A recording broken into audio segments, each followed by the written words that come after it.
পরিবারের সদস্যদের সান্নিধ্যে ব্রিটেনের বিখ্যাত লন্ডন ক্লিনিকের বিশেষজ্ঞদের চিকিৎসায় শারীরিক ও মানসিকভাবে বেশ প্রফুল্ল অবস্থায় দেশে ফিরেছেন বিএনপি চেয়ারপারসন খালেদা জিয়া।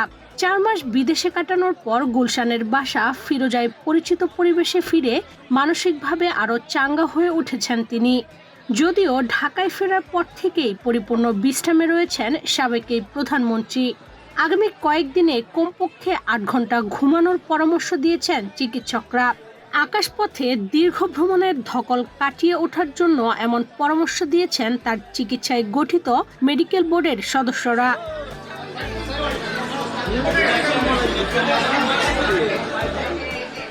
বেগম জিয়া পূর্ণ বিশ্রামে থাকলেও বর্তমানে চিকিৎসকদের পরামর্শেই রয়েছেন।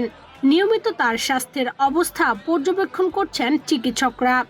গতকাল রাতেও চিকিৎসকরা বাসায় গিয়ে খালেদা জিয়ার স্বাস্থ্য পরীক্ষা করেছেন। এমন তথ্য জানিয়েছেন খালেদা জিয়ার ব্যক্তিগত চিকিৎসক ও দলের স্থায়ী কমিটির সদস্য ডাক্তার এজেড-এম জাহিদ হোসেন। চিকিৎসা পরবর্তীতে ওনার শারীরিক অবস্থা আলহামদুলিল্লাহ অনেকটুকু উনি সুস্থ আছেন এবং মানসিকভাবেও উনি অনেক স্টেবল আছেন। আপনারা ওনার সুস্থতার জন্য দোয়া করবেন।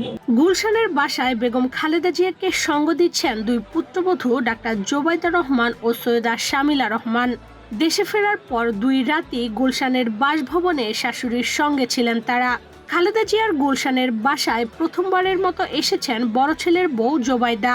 কারণ 2007 সালে তিনি যখন বিদেশে যান তখন বেগম জিয়া ক্যান্টনমেন্টের বাড়িতে থাকতেন। দীর্ঘ 17 বছর পর শাশুড়ির সঙ্গে দেশে ফিরেছেন তিনি। বিমানবন্দর থেকে খালেদা জিয়ার সঙ্গে একই গাড়িতে সরাসরি গুলশানের বাসভবনে আসেন। এ সময় সঙ্গে ছিলেন প্রয়াত আরাফাত রহমান কোকোর স্ত্রী শামিলা রহমান। জোবাইদুর রহমান যেদিন দেশে ফেরেন সেদিন তার মা সৈয়দা ইকবাল মান্দ বানু ছিলেন হাসপাতালে চিকিৎসাধীন। সেদিন সন্ধ্যায় মাকে দেখতে হাসপাতালে গিয়েছিলেন জোবাইদা রহমান। সেখান থেকে রাত 10টার দিকে ধানমন্ডিতে বাবার বাড়ি মাহবুব ভবনে চলে যান। ছেলেবেলার স্মৃতিময় বাড়িতে ঘনিষ্ঠজনদের সঙ্গে দেখা করে অনেক রাতে গুলশানের শাশুড়ির কাছে চলে যান। রাতে সেখানেই ছিলেন। বুধবার জোবাইদা রহমানের সঙ্গে তার মাকে হাসপাতালে দেখতে গিয়েছিলেন কোকোর স্ত্রী শামিলা রহমান। ইকবাল মান্দ বানুর শারীরিক অবস্থা কিছুটা উন্নতি হওয়ায় তাকে বাসায় নিয়ে যায় মেয়ে জোবাইদা। তখনও সাথে ছিলেন ছোট জা শামিলা। পরে রাত 10টার দিকে ধানমন্ডির বাড়ি থেকে গুলশানের শাশুড়ির কাছে চলে যান তারা।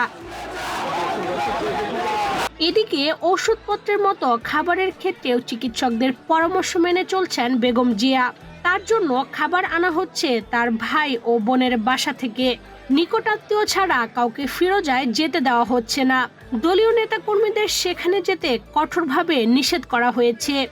বাসভবনের সামনে ভিড় না করার জন্য বিএনপি মহাসচিব মির্জা ফখরুল ইসলাম আলমগীর সবার প্রতি আহ্বান জানিয়েছেন। তারপরও প্রিয় নেত্রীর খোঁজ খবর নিতে অনেকেই বাসভবনের আশেপাশে চলে আসছেন। ইশরাত চৈতি, বাংলাদেশ প্রতিদিন।